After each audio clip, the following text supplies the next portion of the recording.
guys, I forgot my fish at the market. It was when I got back home that I remembered. So I had to rush down back to the market. It was waste aside the transport safe, like it was so stressful, very, very stressful for me. But on getting there, the woman was even asking me what I want to buy again, like I'm a new person. I just left your place not too long ago. Then I told her that I forgot my fish. She had already kept it back into her fridge. So she brought it out. Thank God she didn't even argue too much. So she brought it out.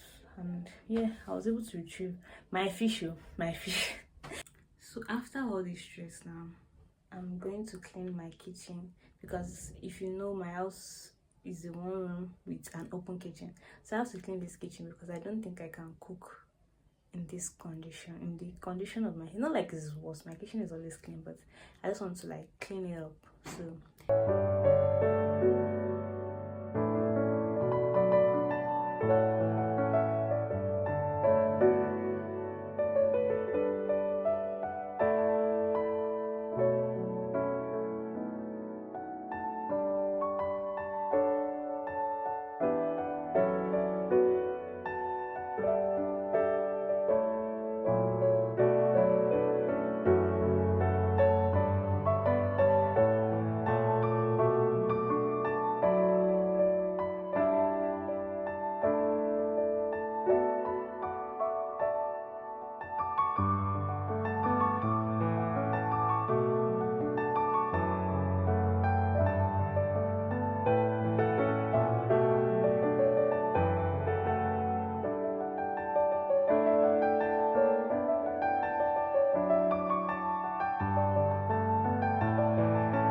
So that would be all for this vlog. I didn't want to show my cooking scene. I don't want this vlog to be about a cooking video or anything, so that's why I didn't show much about it. So that'll be all for this video. Please do not forget to subscribe, like, comment. Thank you guys for watching. See you guys in the next video. Bye.